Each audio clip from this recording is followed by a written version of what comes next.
ಓಂ ಶ್ರೀ ಗುರುಭ್ಯೋ ನಮಃ. ಫ್ರೆಂಡ್ಸ್, ಎಲ್ಲರಿಗೂ ನಮಸ್ಕಾರ. ಪ್ರೀತಿಯ ವೃಷಭ ರಾಶಿಯ ಆತ್ಮೀಯ ಮಿತ್ರರೇ, ಇಂದು ನೀವು ಈ ಮಾಹಿತಿಯನ್ನು ಕೇಳುತ್ತಿರುವುದು ಕೇವಲ ಆಕಸ್ಮಿಕವಲ್ಲ.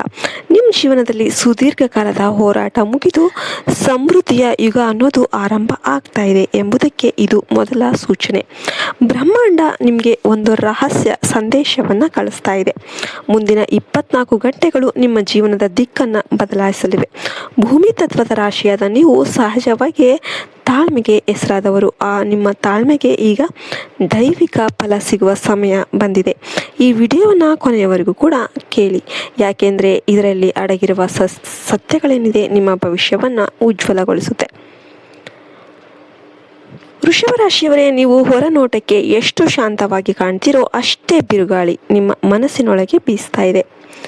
ನಿಮ್ಮಲ್ಲಿ ಸ್ಥಿರತೆಯ ಕೊರತೆ. ನೀವು ಎಲ್ಲವನ್ನು ಕೂಡ ಅಚ್ಚುಕಟ್ಟಾಗಿ ಇರಿಸೋದಕ್ಕೆ ಪ್ರಯತ್ನ ಮಾಡ್ತಿರ್ತೀರ. ಆದರೆ ಇತ್ತೀಚಿನ ದಿನಗಳಲ್ಲಿ ಎಲ್ಲವೂ ನಿಮ್ಮ ಕೈ ಮೀರಿ ಹೋಗ್ತಾ ಇದೆ. ಶ್ರಮ ಪಟ್ಟರೂ ಕೂಡ ಪ್ರತಿಫಲ ಅನ್ನೋದು ಮರೀಚಿಕೆಯಾಗಿದೆ. ಆರ್ಥಿಕ ಒತ್ತಡ. ನೀವು ಹಣದ ಮೌಲ್ಯ ಬಲ್ಲವರು, ಆದರೂ ಅನಿರೀಕ್ಷಿತ ಖರ್ಚುಗಳು ನಿಮ್ಮ ಉಳಿತಾಯವನ್ನು ಕರಗಿಸ್ತಾ ಇವೆ. ನೀವು ನಂಬಿದ್ದ ಆರ್ಥಿಕ ಮೂಲಗಳು ನಿಮಗೆ ಮೋಸ ಮಾಡಿರಬಹುದು. ಇನ್ನು ಭಾವನಾತ್ಮಕ ಏಕಾಂತ. ನಿಮ್ಮ ಕುಟುಂಬಕ್ಕಾಗಿ ನೀವು ಎಲ್ಲವನ್ನು ಕೂಡ ಮಾಡ್ತೀರಾ, ಆದರೆ ಪ್ರತಿಯಾಗಿ ಸಿಗ್ತಾ ಇರೋದು ಟೀಕೆ ಮತ್ತು ಅಸಮಾಧಾನ ಮಾತ್ರ. ನಿಮ್ಮ ಮನಸ್ಸಿನ ನೋವನ್ನು ಹಂಚಿಕೊಳ್ಳೋದಕ್ಕೆ ಸರಿಯಾದ ವ್ಯಕ್ತಿ ಇಲ್ಲದೆ ನೀವು ಒಳಗೊಳಗೆ ಮರುಗ್ತಾ ಇರ್ತೀರ. ಸಿಹಿಯಾದ ಸುದ್ದಿ ಏನಂತಂದರೆ, ಶುಕ್ರನ ಆಧಿಪತ್ಯ ಇರುವ ನಿಮಗೆ ಈ ಕತ್ತಲೆಯ ಕಾಲ ಅನ್ನೋದು ಮುಗಿತಾ ಬಂದಿದೆ.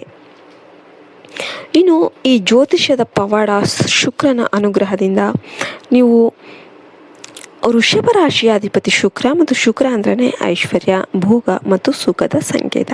ಮುಂದಿನ 24 ಗಂಟೆಗಳಲ್ಲಿ ನಿಮ್ಮ ಜಾತಕದಲ್ಲಿ ಶುಕ್ರನ ಸ್ಥಾನ ಅನ್ನೋದು ಬಲಗೊಳ್ತಾ ಇದೆ. ಇದು ನಿಮ್ಮ ಬದುಕಿನಲ್ಲಿ ರಾಜಯೋಗಕ್ಕೆ ಹಾದಿ ಅನ್ನೋದು ಮಾಡಿಕೊಡ್ತಾ ಇದೆ. ದೀರ್ಘಕಾಲದಿಂದ ನೆನೆಗುದಿಗೆ ಬಿದ್ದಿದ್ದ ಕೆಲಸಗಳು ಚಲನೆ ಪಡೆಯುತ್ತೆ. ಗ್ರಹಗತಿಗಳ ಈ ಬದಲಾವಣೆ ನಿಮ್ಮ ಮೇಲೆ ಸಕಾರಾತ್ಮಕ ಪರಿಣಾಮವನ್ನು ಬೀರುತ್ತೆ. ನೀವು ಕಳೆದುಕೊಂಡಿದ್ದನ್ನು ಮರಳಿ ಪಡೆಯುವ ಸಮಯ ಇದಾಗಿರುತ್ತೆ. ಆದರೆ ಈ ಶುಭ ಫಲಗಳನ್ನು ಪಡೆಯೋದಕ್ಕೆ ನೀವು ಕೆಲವು ನಿಯಮಗಳನ್ನು ಪಾಲಿಸಬೇಕಾಗುತ್ತೆ. ಸೋಮಾರಿತನ ಮತ್ತು ಹಠ. ನೀವು ಅದೃಷ್ಟ ನಿಮ್ಮ ಬೆನ್ನ ಹಿಂದಿದ್ರೂ ಕೂಡ ನೀವು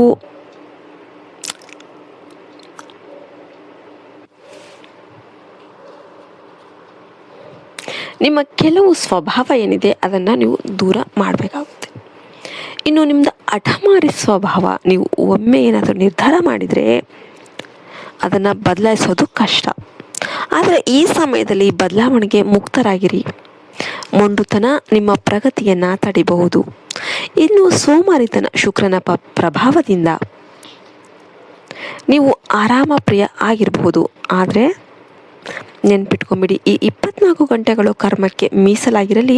ಅವಕಾಶಗಳು ಅನ್ನೋದು ನಿಮ್ಮನ್ನು ಹುಡುಕಿಕೊಂಡು ಬಂದಾಗ ಎದ್ದು ನಿಂತು ಸ್ವಾಗತಿಸಿ. ಅತಿಯಾದ ಆಹಾರ ಮತ್ತು ವಿಳಾಸ. ನಿಮ್ಮ ಆರೋಗ್ಯದ ಮೇಲೆ ಗಮನ ಇರಲಿ.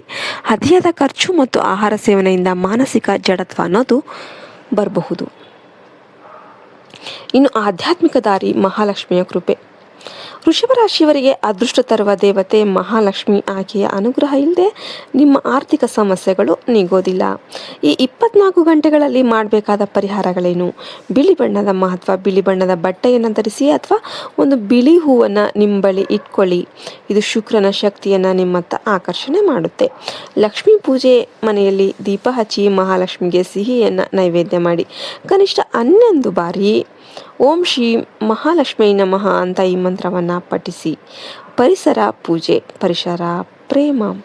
ವೃಷಭ ರಾಶಿಯವರಿಗೆ ಪ್ರಕೃತಿಯ ಒಡನಾಟ ಅನ್ನೋದು ಶಕ್ತಿ ನೀಡುತ್ತೆ. ಇಂದು ಗಿಡಗಳಿಗೆ ನೀರು ಹಾಕಿ ಅಥವಾ ಮಣ್ಣಿನ ಕೆಲಸ ಮಾಡಿ. ಇದು ನಿಮ್ಮನ್ನು ಮಾನಸಿಕವಾಗಿ ಸ್ಥಿರಗೊಳಿಸುತ್ತೆ. 24 ಗಂಟೆಗಳ ನಂತರದ ಜೀವನ ಏನಿದೆ, ಈ ನಿಯಮಗಳನ್ನು ನೀವು ಪಾಲಿಸಿದರೆ ಕೇವಲ 24 ಗಂಟೆಗಳ ನಂತರ ನಿಮ್ಮ ಜೀವನದಲ್ಲಿ ಈ ಅದ್ಭುತಗಳನ್ನೋದು ಸಂಭವಿಸುತ್ತೆ. ಆಸ್ತಿ ಮತ್ತು ಹಣ. ಆಸ್ತಿಗೆ ಸಂಬಂಧಿಸಿದ ವಿವಾದಗಳು ಇತ್ಯರ್ಥ ಆಗುತ್ತೆ. ಅನಿರೀಕ್ಷಿತವಾಗಿ ಹಣದ ಅರಿವು ಅನ್ನೋದು ಉಂಟಾಗುತ್ತೆ. ಸಂಬಂಧಗಳ ಸುಧಾರಣೆ. ಸಂಗಾತಿಯೊಂದಿಗೆ ಇದ್ದ ಕಿರಿಕಿರಿಗಳು ದೂರವಾಗಿ ಪ್ರೀತಿ ಅನ್ನೋದು ಹೆಚ್ಚಾಗುತ್ತೆ. ಮನೆಯಲ್ಲಿ ಮಂಗಲ ಕಾರ್ಯಗಳ ಚರ್ಚೆ ಶುರುವಾಗುತ್ತೆ. ವೃತ್ತಿ ಜೀವನ. ಉದ್ಯೋಗದಲ್ಲಿ ನಿಮ್ಮ ಶ್ರಮಕ್ಕೆ ಮನ್ನಣೆ ಅನ್ನೋದು ಸಿಗುತ್ತೆ. ಹೊಸ ಉದ್ಯಮ ಆರಂಭಿಸೋದಕ್ಕೆ ಬಯಸುವವರಿಗೆ ಶುಭ ಸೂಚನೆಗಳು ಸಿಗುತ್ತೆ. ಇನ್ನು ಸಮಾಜದಲ್ಲಿ ನಿಮ್ಮ ಗೌರವ ಹೆಚ್ಚಿಸುವಂತಹ ಘಟನೆಗಳು ನಡೆಯುತ್ತೆ. ಇನ್ನು ಕೊನೆಯದಾಗಿ ವಿಶ್ವಾಸವೇ ಯಶಸ್ಸು. ವೃಷಭ ರಾಶಿಯವರೇ, ನೀವು ಭೂಮಿಯಂತೆ ಸಹನಶೀಲರು. ನಿಮ್ಮ ಕಷ್ಟಗಳು ಈಗ ಕರಗ್ತಾ ಇವೆ. ನಿಮ್ಮ ಮೇಲೆ ನಿಮಗೆ ನಂಬಿಕೆ ಇರಲಿ. ದೇವರ ಆಶೀರ್ವಾದ ಸದಾ ನಿಮ್ಮ ಮೇಲಿದೆ. ಹಳೆಯ ನೋವುಗಳನ್ನು ಬಿಟ್ಟು ಹೊಸ ಜೀವನಕ್ಕೆ ಹೆಜ್ಜೆ ಹಾಕಿ. ಈ ಮಾಹಿತಿ ನಿಮ್ಮ ಮನಸ್ಸಿಗೆ ಹತ್ತಿರ ಆಗಿತ್ತು ಅಂದರೆ ವಿಡಿಯೋಗೆ ಲೈಕ್ ಮಾಡಿ, ನಿಮ್ಮ ಪ್ರೀತಿ ಪಾತ್ರರೊಂದಿಗೆ ಶೇರ್ ಮಾಡಿ ಮತ್ತು ಕಮೆಂಟಲ್ಲಿ ಭಕ್ತಿಯಿಂದ ಜೈ ಮಹಾಲಕ್ಷ್ಮಿ ಅಂತ ಬರೆಯಿರಿ. ನಿಮ್ಮ ಜೀವನದಲ್ಲಿ ಸುಖ, ಶಾಂತಿ, ಸಮೃದ್ಧಿ ತುಂಬಿ ತುಳುಕಲಿ. ಧನ್ಯವಾದಗಳು. ಜೈ ಹಿಂದ್, ಜೈ ಭಾರತ್ ಮಾತೆ. ಹರಿ ಓಂ ತತ್ಸತ್. ಸರ್ವೇಶನೋ ಸುಖಿನೋ ಭವಂತು.